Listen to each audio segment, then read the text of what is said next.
Na ir iš tikrųjų aktualus klausimas būtų apie programą. Yra 32 punktai ir manau, jūs galėtume daugmas trumpai prabėgti ir papasakoti apie programą pačią. Tai aš gal blokais, jeigu galima, ar ne? Tai jau, man atrodo, anoj laidoj pasakiau, ką reikia būtina keisti rinkimų įstatyme. Seimas priima, ar ne? Vienmandatiniai, daugiamandatiniai, nežaiskime. Užtenka tik tai vienmandatinio. Finansavimas politinių partijų nubraukti ir darbo partijos teismo paskirtą baudą dėl korupcinių santykių. 300 000 eurų sumokėjo ne darbo partija, o mes Lietuvos žmonės. Tai gal baikime šitą absurdą. Nes ir toliau darbo partija dalyvauja rinkimuose. Kad toliau kažką laimėtų ir vėl gautų mūsų visų pinigus, kad korupcinės teisme patvirtintame vėl turėtų iš ko ką sumokėti. Gal baikime vieną sykį. Kiek kartus galima. Toliau tas, kur vadinasi, tai, sakoma taip, centrinis rinkimų kompiuteris, buvo valstybės rankose. Kodėl jisai dabar turi būti privačiose rankose? Atsakykite man į paprastą tą klausimą. Valstybinės institucijos nepakankamai pajėgios, kad prižiūrėti, apsaugoti ir taip toliau. Visa Lietuvos valstybė nesugeba to centrinio kompiuterio turėti ir užtat jį reikia UABui atiduoti. Girdėjau kalbas, bet neturiu įrodymų, kad buvo Estijoje, net ne Lietuvos teritorijai, o dabar žinau tą UABą, bet jinai iš dviejų, jos pavadinimas iš dviejų žodžių susideda. Tai Vilniuje yra valstybės saugumo departamentas patvirtino, kad jie yra patikimi, saugus ir taip toliau. Kodėl ne valstybinė institucija? Tai gal su šitais reikia baigti. Mes kalbame ir Zigmas Vaišvila daug parodė ir įrodė. Ir dabar generaliniai prokuratūrai tame tarpe ir su mano parašu yra nusiųsta prašymas, kad generalinė ir Zigmo Vaišvilo, Starkevičiūtės ir paskui dar vieno vaikino, labai protingo vaikino, kuris kompiuteriniu būdu paskaičiavo, aš atsiprašau, jo pavardę pamiršau, nusiųsti mūsų prašymai ar 8 puslapiuose vyriausiai rinkimų komisijai, generaliniai prokuratūrai su pateiktais faktais ir įrodymais, kaip manipuliuoja vyriausia rinkimų komisija balsų skaičiavimo metu,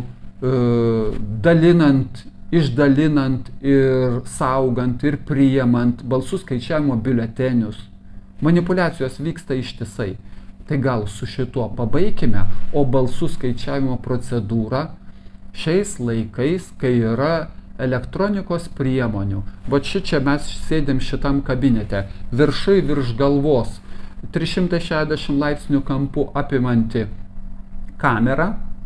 Ir mes ant stalo padedam biuletenius ir matom, dedam į vieną ir į kitą pusę. Ir visi online režimu tiesioginiam eterį gali žiūrėti, kaip žmonės skaičiuoja, ar iš tiesų nesumaišo, ar iš tiesų įdeda į tą krūvelę, į kurią reikia pridėti. O kiekvienoj rinkiminiai toj apygardoj, apylinkiai, grubiai po 1000 biuletenių. Jeigu kalbam apie čia vienus rinkimus, kaip Seimo antrajam ture, 1000 biuletenių, sudėlioti ir suskaičiuoti. Ir visos kalbos apie tai, kad čia kažkas netaip suskaičiavo, kad čia kažką netaip užanspaudavo, netaip perdavė, visos kalbos dingtų. Tai kodėl to nepadaroma? Duomenų apsaugos čia nereikia jokios.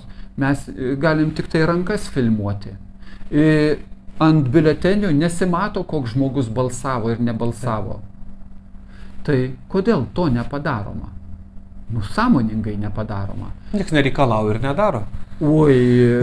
Įdomumo dėliai. Su Audrium Nakui kartu buvau irgi nuėjęs, čia kaip pavyzdys, buvau nuėjęs pas teisingumo ministrę, čia dabar į kitą teisinę sistemą. Ir su prašymu panaudokite dirbtinį intelektą tam, kad teisminėse bylose dirbtinis intelektas teisėjui padėtų išspręsti bylą. Taigi čia taip elementaru. Suvedi duomenis, žmogus tik tai turi suvesti duomenis. Visus. O tokios situacijos. Ir dirbtinis intelektas galigi pasakyti, va šitas kaltas, tokie motyvai, arba šitas nekaltas, tokie motyvai. Nu tai pasakė, kad šitas klausimas yra netinkamas, šitas klausimas ne jai, nes jinai vykdo, kaip politinės partijos narė ir viena iš vadovaujančių asmenų, jie šitą klausimą partijame lygyje nekels. Kodėl nepasinaudoti dirbtiniu intelektu teisminėse bylose? Kaip sutrumpėtų procesas? Kaip paskaidrėtų procesas? Nes tada, kompiuterinės sistemos apgauti, nebūtų galima arba matytųsi duomenų įvedimo klaida. Tai kadangi perėjau prie juridinės sistemos, bet čia tik tai kaip nukrypimas. Vienas iš svarbiausių ir pagrindinių to ypatingojo prokuroro, specialaus prokuroro įstatymas priimtas. Jisai berods Estijoje yra. Jeigu mums nepatinka Estijos, galima priimti tą įstatymą per Seimo kadenciją, per 4 metus, ar maždaug 2000 priima įvairiausių, prabalsuoja įstatymų pakeitimų. Pagalvokit, 1000. Siaubas, kiek daug. Mano suvokimu yra labai daug. O naujų įstatymų priima 10, 20, 30. Iki 40, 50 kai kuriuose kadencijose. Naujų. Tai mintis mano yra tokia. Jeigu priėmėt netinkamai paruoštą įstatymą arba nepakankamai apsvarstę tą įstatymą, tai jūs paskui tada ir taisote jį 5 kartus, 10 kartų. Aš pavyzdį paimsiu nekilnojamo turto mokesčio įstatymą. Dabar neatsiminsiu, labai seniai jisai prieš 20 metų berods priimtas, labai seniai priimtas. Priimtas vasarą, įsigalioja nuo sausio 1, o kovo 31 pirma pataisa priimta. Tai viskas suplanuota ir sudėliota taip, kad priimam tam, ne kad įstatymas veiktų, o kad tam tikrus interesus jisai įgyvendintų. Ir kai interesai po pusmečio ar po metų pasikeičia, arba interesai neduoda savo galinės gražos, negražų žodį galvojau, kaip jį pasakyti, ar ne? Tai tada mes pakeisime taip, kad būtų tada kitų interesas. Tai gal vis tik gana pasakykime šitam tokio pobūdžio teisėkūrai. Ir anglai tai labai ir tą akcentuoja, o aš sakysiu, džiaugiasi, ar ne, kad Seimas turi priimti, jų parlamentas turi priimti labai nedaug įstatymų.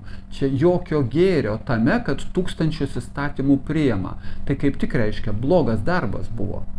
Okay. Ir dar niuansas.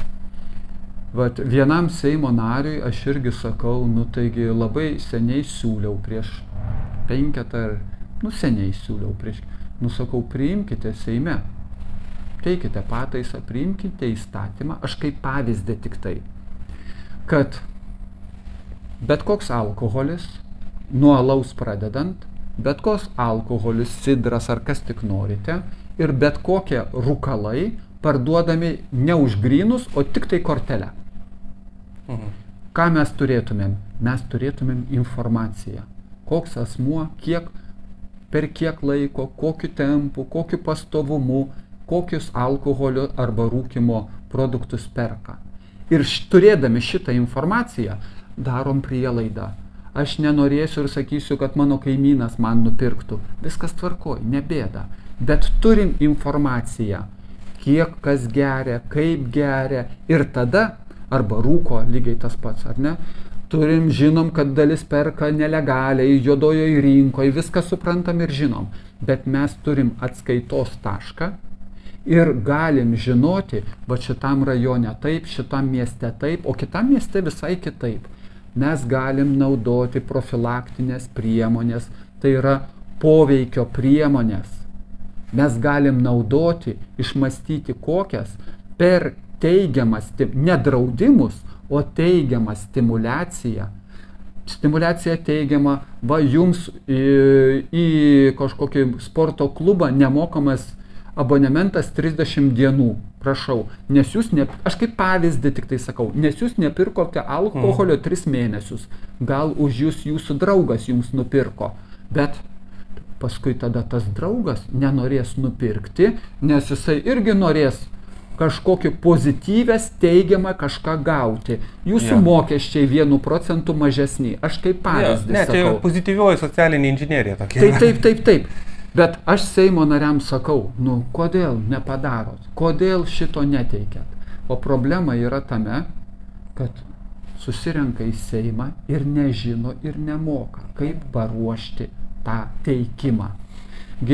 Pagrinde Seimas priiminėja, neturi įrankio. Jie savo įrankio neturi. Ministerijos paruošia. Ministerijos juristų brigados turi. Tai nereiškia, kad jie kvalifikuoti juristai, tie ministerijos. Kodėl taip sakau? Todėl, taip pats mačiau sveikatos apsaugos ministerijoje, kai 1,5 metų buvau, parengė ministerija ir juristai užvezavo, kad viskas yra tvarkingai ir gražiai. O iš vyriausybės juristų kelis puslapius prirašė, kiek yra klaidų, kiek neatitikimų su kitais įstatymais. Tai ne visi juristai irgi vienodi. Bet grįžtu prie tos minties. Neturi Seimo narys, jis neturi pajėgumų ir įrankių, kaip paruošti tą įstatymą. Tai šitam kontekste aš prisiminsiu, man labai ypatingai patiko, kai aš buvau toj Europos antikorupciniam centre, kurios steigėjų ir vykdomojo komiteto nariu buvau. Ir iš Anglijos ir Velso, ten irgi antikorupcinio pagrindo prie sveikatos apsaugos ministerijos, bet Škotija ir Airija neįeina, čia tik Anglijos ir Velso. Kai tas direktoriaus pavaduotojas, jis man paaiškino, kad sakė, pas juos reikia buitinę, sakau, paprasta anglų kalba surašyti. Vat norim, kad tam įstatyme arba tam teisiniam dokumente būtų tas ir apsiginta, apsaugota nuo to ir to ir to. Ir sakė, juristų tada atiduoda, juristų uždavinys, kokį įstatymą pakeisti, kokį paragrafą, kokią formuluotę padaryti, kur kablelį padėti ir ar tik tai ir turi būti parašyta. Jūs, sakė, uždavinys, kaip juridiškai įgyvendinti tą nurodytą kryptį. Ir sakė, tas lapas paskui irgi saugomas yra, kad užsakymas koks buvo. Ar aš teisingai juridinę formą suformulavau ir susakiau, ir paskui tada buvo priimti pakeitimai, o pasirodė, o gal tai netitiko, o gal tam nurodymui žodiniam aš sakau, kur buitinė kalba. Tai mūsų Lietuvos Seimas neturi šito įrankio. Tai vėl darbo organizavimo prasme, bet tai yra grandiozinis reikalas. Tai iš esmės keičiantis situaciją reikalas. Paruoškime įrankius, kad tas Seimo narys turėtų su kuo dirbti. Seimo narys susako tokį pageidavimą ir tvarkoj juristai, kvalifikuoti juristai paruošia. Ir paruošia tada ne po 3 metų, o paruošia per kelias dienas, kelias savaitės, viskas, kad protų būtų. Ir tada, prašau, priiminėjam. Gali žmonės lygiai taip pat. Žmonės, gali susiųsti savo mintis, kaip reiktų tos mintis artikuliuotos netinkamai juridinę prasme. Įvilkite jų esmę į juridinius rūbus. Tai aš kalbu apie teisinės sistemos, kurią irgi reiktų pakeisti. Tai ir pradėjau nuo ypatingojo prokuroro, kuris būtent jo pagrindinė funkcija su korupcija. Ir ne korupcija žemutiniam, o pačiam aukščiausiam lygyje. Aukščiausiam, nuo aukščiausio lygio, nuo pasiskraidimų lėktuvėlių. Tiesiog, žinau, kad čia jisai tiek kainavo, man nesvarbu. Aš, žinote, atitrūkęs ir kad čia už bilietus reikia 10 000 ar 20 000 sumokėti, nu man tiesiog nesvarbu. Ir visi apsimetam, kad čia mes tokie naivus. Prisiminkite, reitingavo Landsberginė partija ir ten į 10-uką moteriškė, kuri akivaizdžiai parodė, kaip jinai spjauna visiems Lietuvos žmonėm į akis su šituo poelgiu. Moteriškė toliau buvo išreitinguota kaip į 10-uką, kaip pati geriausia. Tiesiog atspindi poziciją. Jūs esat durneliai, o mes esam valdžia. Čia tas Seimo narys, kuris ratukose važinėjasi. Kažkadaise taip, kaip pasakė, erkės dabar į Vingio parką eina. Čia sekančią savaitę. Aš buvau tas erkė, jo pavadintas, kuris Vingio parke ir kalbą sakė gegužės 15 dieną, tada per pirmą šeimų maršo mitingą.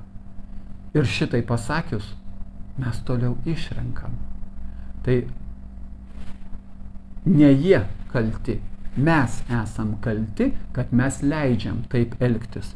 Tai ypatingojo prokuroro, jeigu politinė valia yra, galima sutvarkyti. Tik tai reikia, kad politinė valia būtų ir iki pačio galo nuvesta. Tai apie politinę valią užsiminus, aš tada kaip humorą pasakysiu, man čia žmonės perdavė, kurie su Algirdu Paleckiu bendravo, o jisai Algirdas Paleckis dabar kali Kaune. Ar jisai kaltas ar nekaltas, apie tą dabar nekalbam. Ir kartu Eligijus Masiulis. Tai sakė, jie nepiktybiškai, jie taip draugiškai besijuokdami sakė, kad aš tuoj pat būsiu pas juos pristatytas. Nes aš nekalbu, ar jie teisūs ar neteisūs, ne apie tai, ar ne, bet jie politinę sistemą ir politinius užsakymus jie irgi gerai žino. Tai gana galime mes pasakyti. Bet norint pasakyti gana, reikia, kad būtų žmogui suteiktas įgaliojimas ir jėga Seime, nes vien įgaliojimo netinka. Jeigu yra 10 žmonių, viena jėga, jeigu yra 50 žmonių Seime, toj pačioj grupuotėj, norėjau pasakyti, tam pačiam sąraše, tai yra kita jėga. Tai jeigu politinė jėga yra ir politinis užsakymas yra ir noras yra, sutvarkyti tą korupciją galima. Nu paskui tie senaties terminą nėra tikslas susodinti žmogų ir į kalėjimą ir kad jisai sėdų. Nu tegul atiduoda, ką pavogė, negražu sakyti, bet taip yra. Nu paskui būsi nubaustas, nu bet nereikia tau kalėjime, sėdėk pats namuose ir gyvenk. Bet atiduok visus pinigėlius, kuriuos teismas priteis, kad tu turi sugrąžinti. Čia nereikia būtinai galvas nukapoti. Tarėjai arba ekspertai ir arba ekspertai. Teisiniai sistemoje vienas teisėjas toj pačioj byloj nusprendžia vienaip, kitas teisėjas kitaip. Iš vienos pusės galima sakyti, teisėjai irgi visi blogi, korumpuoti ir taip toliau.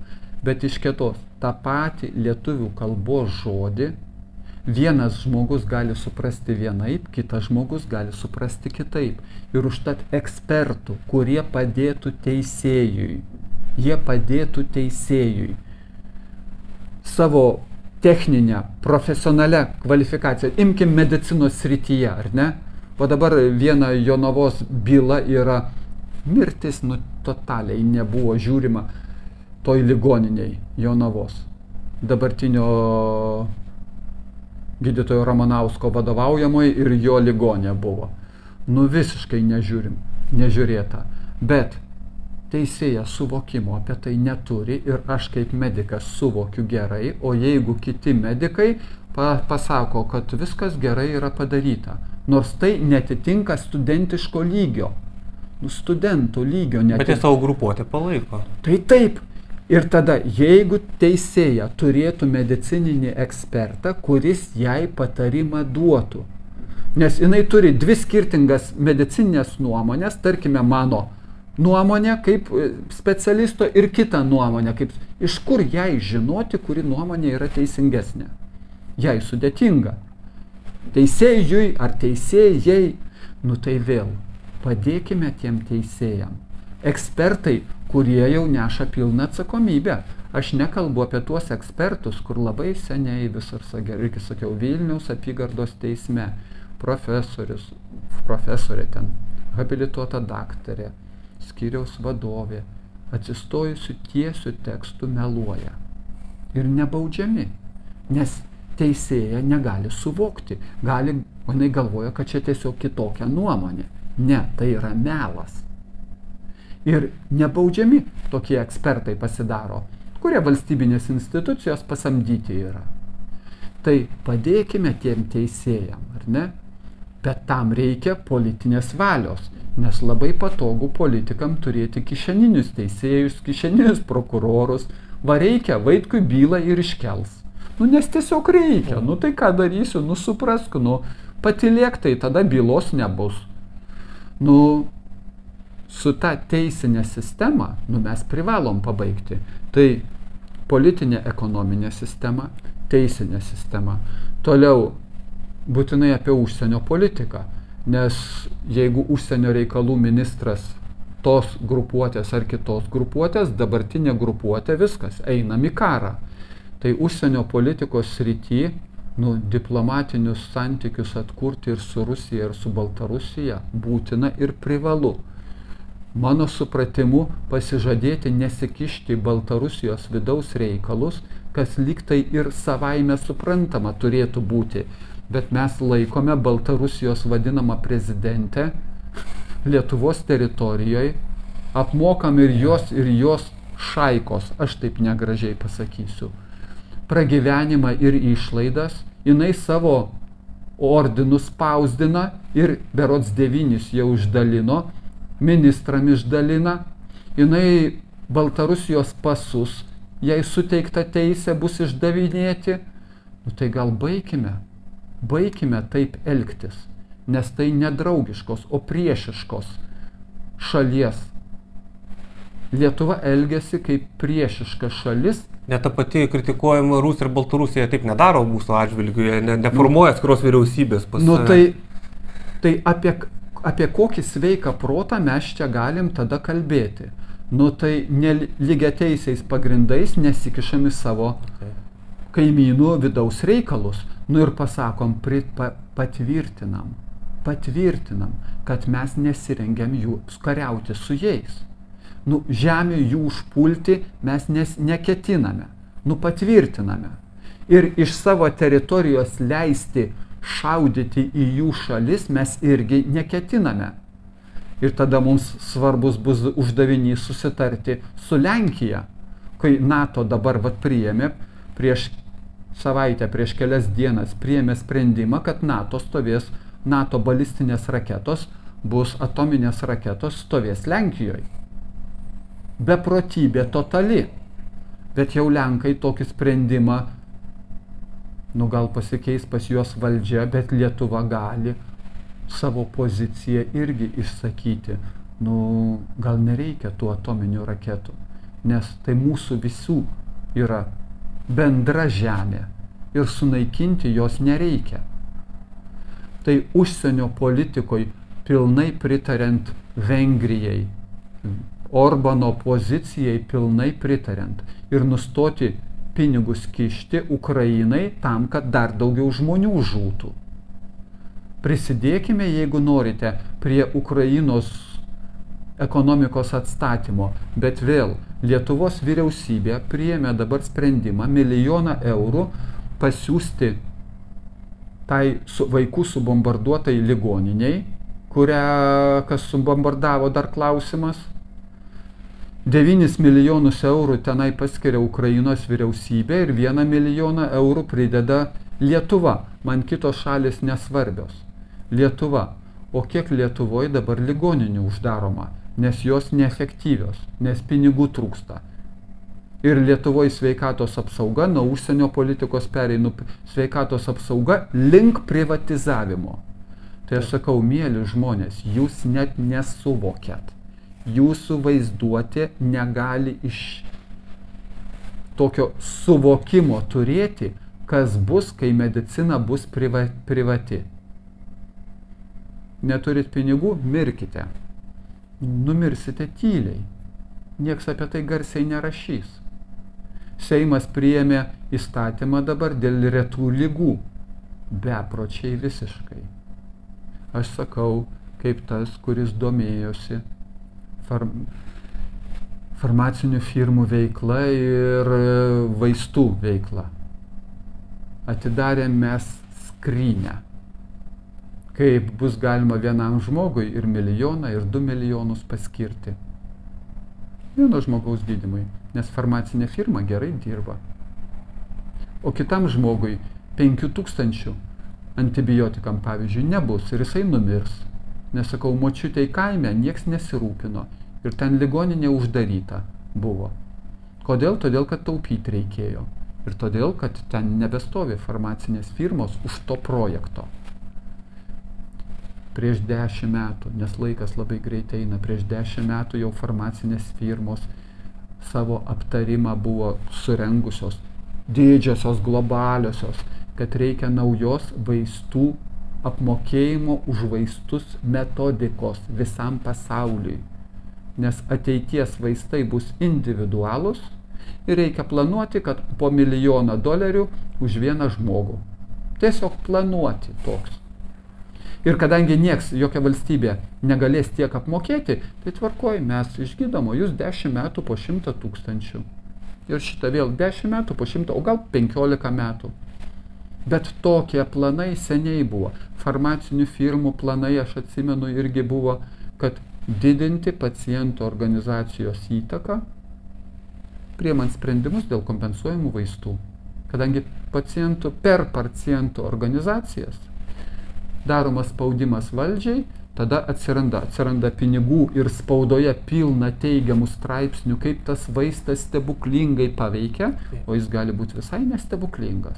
Svarbu, kad būtų parašyta labai pozityviai ir teigiamai. Pacientų organizacijos reikalauja būtinai mūsų Lietuvos žmonių geroviai. Visuomeninės organizacijos įsijungusios ir vyriausybę prispausimi kampą. Aš pats atsimenu, kai buvo ministras Padaiga, pats irgi endokrinologijoje irgi jisai dirbo ir vaikų jisai. Tai tuo metu, tais laikais buvo iš vaistų fondo, būtent iš vaistų fondo pinigai buvo skiriami sergančių cukriniu diabetu maitinimui. Vat maitinimui. Šiaip nelogiškai. Kai totalus absurdas, nes tai ne, maitinimas tai ne vaistai. Aš kažkur rašiau, kad visi ligoniai valgyti nori. Tai kodėl kardiologiniam vaistam maitinimų neskiriam, kardiologiniam tai yra pacientam, kodėl pulmonologiniam neskiriam, ar ne, plaučių ligų, kodėl tik tai čia? Ašgi irgi pirmus 3 metus dirbau endokrinologijoje ir būtent cukrinio diabeto laboratorijoje. Ir mano abidvi disertacijos, kad su sergančiais cukriniu diabetu buvo, ir ten kardiologinė tematika, bet su sergančiais cukriniu diabetu. Tai tada aš, kadangi valdžia, pasiėmiau raštus iš cukrinio diabeto laboratorijos vadovo ir taip toliau. Nėra jokio specialaus dietinio maitinimo sergantiems cukriniu diabetu. Tuo pagrindu tada nutraukiam mes pinigų skirimą sergančiam cukriniui diabetui maitinimui. Ir tada gerai, kad nebūtumėt nuskriausti. Aš čia pasakoju pavyzdį, kaip yra koks mechanizmas viduj šitos sistemos ir kaip sprendimai yra priiminėjami ir kokie išoriai gali atrodyti, kad visiškai kitoks vaizdas. Tai, bet kad jūs nebūtumėt jau nuskriausti, viskas tvarkoj. Mes tos pinigus išleisim kitiem vaistam cukriniui diabetui. Cukrinio diabeto asociacijos, ligonių asociacijos vadovė raštu parašo, ne, mums nereikia. Jūs vaistus ir taip paskirsite naujus. Mums reikia maitinimo. Baigėsi tuo, kad tada vis tiek tą maitinimą mes nuėmėm. Tai sakom, tai geriau gliukozės savikontrolės priemonės Mes, nes reikia tą gliukozę nukontroliuoti ir papildomai insuliną tada, jeigu kas susileisti. Čia ne visiems, čia yra 1 ir 2 tipo cukrinis diabetas.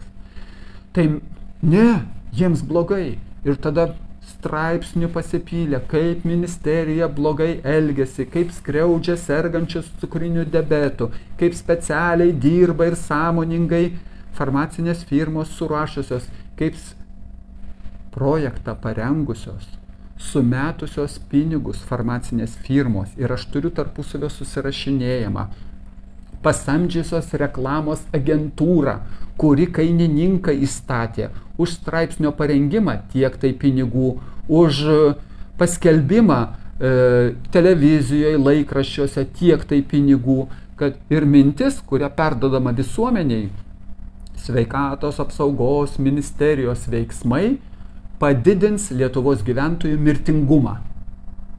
Ir tai visa rimtu, atsiprašau, snukiu daroma. Čia tada, kai tu imi ir nori padaryti, kad šiokia tokia korekcija, būtent nebūtų skiriami pinigai iš vaistų fondo maitinimui vienos ligonių grupės, kai to maitinimo nori visi Lietuvos gyventojai. Tai aš kalbu apie kaip yra realiai veiksmai daromi ir kaip jie gali būti parodomi visiškai iš skirtingų pusių, nes suinteresuota asmenis yra arba įstaigos organizacijos, ar ne, farmacinės firmos, jos yra galingos. Taip. Tai, tarkime, jeigu ateina grupė žmonių, kurie nori padaryti Vaitkaus sąrašas ir Seime mes esame ir norime padaryti tvarką, nusiteikite, koks šmeižtas bus paleistas sąmoningai siekiant diskredituoti. Dabar prisiminiau Vaidą Žemaitį. Taip aš apie save sužinojau tiek naujienų, man Vaidas Žemaitis apie mane papasakojo, ko aš iki tol niekad negalėjau žinoti ir nežinojau, bet žmogui, kuris klauso šito jo vėmalo žiūri, tai sėdi, pagadina orą ir paskui išeina. Žmogus pasirinko tokį veikimo būdą dėl kažkokių interesų. Tai gal pabaigsiu dar kokį nors, gal smagesnių energetiniai resursai privalo būti kuo maksimaliai pigesniem kainom ir jokie papildomai priimti mokesčiai, padidinti mokesčiai ir priimti nauji mokesčiai. Turi būti visi atšaukti. Dėl mokesčių aš esu labai kategoriškas. Aš viską suvokiau, kad valdžiai uždavinys pinigų kuo daugiau prisiplėšti, aš sakau prisiplėšti sąmoningai. Iš jūsų atimti paskutinius pinigus, o paskui perskirstyti. Ir jeigu jūs busit geri, perskirstys, jūs gausit. O jeigu jūsų požiūris bus netinkamas, tai jums apribosime pinigus. Čia valdžios toks noras yra, o aš tokį norą, man jisai atrodo netinkamas. Aš už tai, kad žmogus pats spręstų, kur jam pinigus dėti ir būtų idealu, jeigu būtų kuo mažiau mokesčių ir labai aiškiai būtų, kam jie skirti. Aš kaip pavyzdį įrašiau, kad pavyzdžiui PVM mokestis privalo būti. Žodis privalo, jeigu mūsų balsavimui ir įstatymo priėmimui bus pakankamai, tai ir privalo būti ir jis bus sumažintas. Nuo 21 iki 5%, o gal iki 0, jeigu čia ES, kurioje mes formaliai dabar esame, nesvarbu, kad mes neįstojame, bet mes formaliai esame, tai reikia dar subalansuoti. Tai tarkime, iki 5%. Iki 15, man atrodo, ribo ES. Ne, tai čia gal bendras, ne 21, o gal 15, o čia yra dar galimybė sumažinti. Tai maisto produktam. Taip. Klausimas, ar visiems, ar palikti kai kuriuos prabangius maisto produktus, kur išskirtinai tik tai perka. Tai sakysiu kol kas visiems maisto produktus iki 5%, nedaugiau arba 0. Visiems vaistam. Nes ką vaistinėse perkate, jūs mokate visi 21%. Nebent turint kompensuojamą receptą, tai tada valdžia savo 5% į kitą kišenę perdeda kaip PVM. Toliau energetiniam resursam, dujos, elektra 5%, o ne 21%. Ir pabaigsiu benzinui. Benzinui ir dizelinui. Benzinui ir dizelinui mokesčiai buvo sudėlioti, paskui reikia nulupti daugiau, bet kaip tada nulupti, bet jau PVM visą sumoka, ar ne? Ir tada sugalvota akcizas turi būti dar.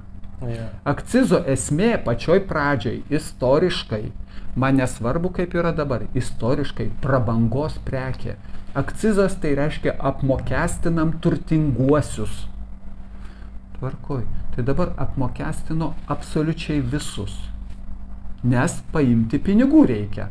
Ir čia jau ES nurodymas. Akcizas privalo būti. Ir tai aš sakau užtat apie degalus kol kas. PVM degalam irgi sumažinam. O akcizo klausimą atskirai sprendžiam. Nes akcizas degalai yra pirmo būtinumo prekė. Kaip vanduo, kaip duona, pirmo būtinumo prekė dabar degalai yra. Kaip ir elektra, dabar gyvenam gerai, ypatingai gerai gyvenam Lietuvoje, bet tai yra pirmo būtinumo prekė. Ir kodėl turi būti papildomai apmokestinama? Tai aš dar pasižiūrėjau, kai visa šunauja ant manęs šoks ir sakys, kaip čia taip negalima, čia aš sugriaunu visą ekonomiką Lietuvos per šitokią sprendimą. Prancūzai irgi siūlė iki 5,5% sumažinti PVM dizelinui ir benzinui. Aš galėsiu pasakyti, kad aš esu Europai turiu palaikančių. Aš nesu įsišokėlis su šitokia mintimi. Nes svarbesnis uždavinys, jeigu ūkiškai kalbam, o valstybę valdyti reikia ūkiškai, tai kur, mielieji, nusprendžiam išleisti pinigus pradžiai? O paskui kalbėsime, kaip juos surinkti. Kur mums reikia? Kokią švietimo, kokią sveikatos apsaugą, kokią pensinę sistemą, kokių kelių reikia ir suskaičiuojam, ko mums reikia. Ir kai suskaičiuosim, tada pažiūrim, o kiek mes galim surinkti, jeigu mokesčius padarysim pakankamai protingai nedidelius. Aha, surenkam šičia ir tada diskutuojam toliau, ar mes atsisakom dar tokių planų ateičiai, nes planuojam, kad po 5 metų būsim turtingesni ir tada įgyvendint galėsim, ar tada pasididinam mokesčius, bet kurie būtų skaidrus ir aiškus, kad būtų aišku, vienas mokestis paslepia kitą mokestį ir, man atrodo, nuo akcizo dar irgi PVM-as, ant akcizo dar, man atrodo, irgi PVM-as susideda. Padarykime sąžiningus mokesčius. Ir aš niekad nepamiršiu, čia man pirmas pavyzdys buvo. Norvegijoje 93 ar 4 metais vidury miškų, nei vienos mašinos, pusdienį važiavom, 2-3 mašinas susitikom. Prie būdelę sustojo norvegas, nuėjo, pasiėmė kažką tai, sugrįžo, sakė, pasiėmė popierėlį, paskui jisai sumokės pinigus ir nusiūs juos pagal tą už tai, kad pravažiavo tuo keliu. Nieks nematytų, jokių kamerų nėra. Jis nenori apgauti, jis nenori meluoti. Nežino, kad tai surinkti mokesčiai nueis tikslingai, o ne į Ukrainą išvažiuos. Taip, ir žino, kad arba elgiamės sąžiningai, ar ne, tada ir galėsim ir iš kitų irgi reikalauti ir sąžiningai elgtis visose sferose. Tai prie šito vaikus pradedant mokyti ir po 10, po 15 metų mes galim turėti žymiai kitokią visuomenę negu dabar. Nes 30 metų mus mokino pavok tik tai, kad nieko nematytų. Ir neįkliūk. Ir jeigu neįkliūvai, tai viskas tvarkoj. Tai ir štai dabar su jam švietimas. Be švietimo nėra ateities Lietuvos. Iš vis nėra. Mes visi žuvę be švietimo. Išnykstam. Ir švietimas turi būti ir su patriotiniu auklėjimu. Be Lietuvos mes esam niekas. Kaip tai įgyvendinti, kita tema. Apie tą. Po to su švietimu irgi ir švietimo kokybė. Čia aš vis pasižiūriu irgi, kaip pas japonus rodo, kad berods iki 4 ar 9 klasės ten vaikam pažymių nerašo, nes japonai sako, kad iki to laiko svarbu vaikus kitko išmokyti. Ir kaip jie tenai tvarkingai klasiai ir maistą daro, ir grindis plauna, ir savo uždavinius sprendžia. Dirba kolektyve. Ir jausmus ugdo tam tikrus, kurie tokio amžiaus vaikam yra ypatingai svarbus, nes išliks visą likusį gyvenimą. Ir jisai tada užaugęs didelis, jis nenorės Lietuvos apgaut, nes jam gėda bus. Ir aš sakau dar, visi mes numirsime. Bet prieš mirtį, jeigu mes esam sąmoningi, ir suvokiantis, kas darė, mes ataskaitą savo duokime, ar viską padarėme ne dėl savęs, o dėl to, kad visiems kitiem po mūsų būtų lengviau ir geriau gyventi. Kad kitiem lengviau ir geriau gyventi. Tai aš esu už tai, dabar jau pabaigiant. Čia viena mintis, kuri, man atrodo, irgi elementari, neatsimenu, ką tik irgi Facebooką surašiau, kas ten ją paskelbė, gal pirmas ar ne pirmas.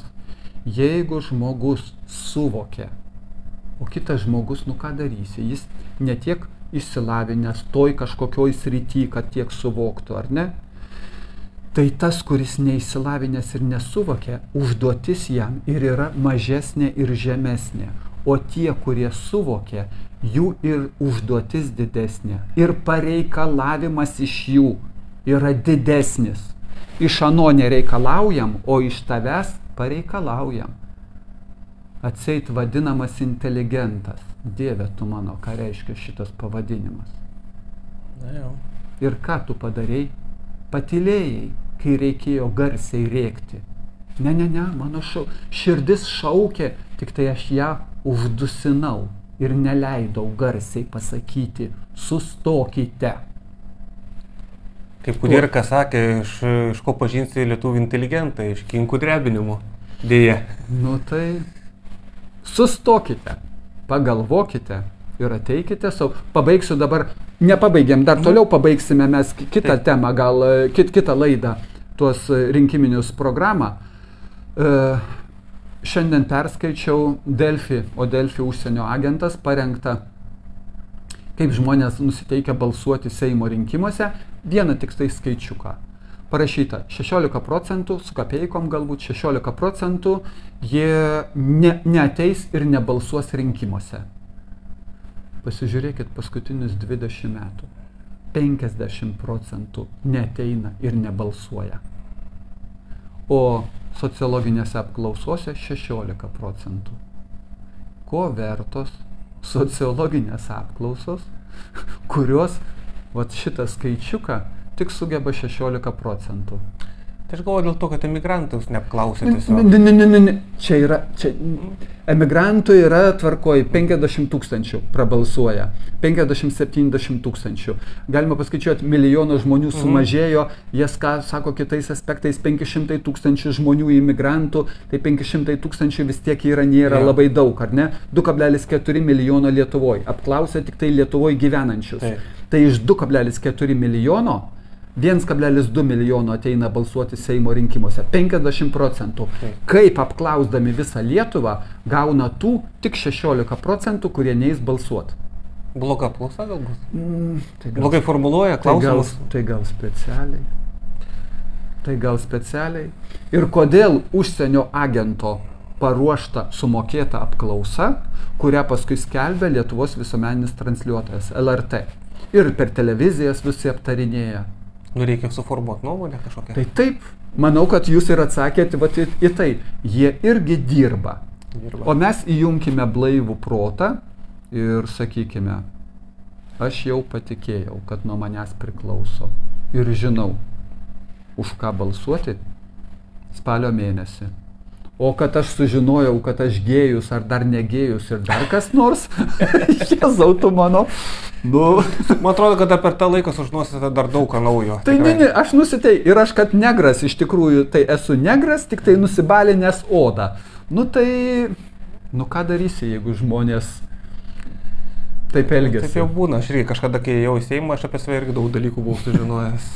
Taip. Ačiū draugai, kad esate ir iki susitikimo kitose vaizdo įrašuose. Ačiū Jums viso. Iki. Iki.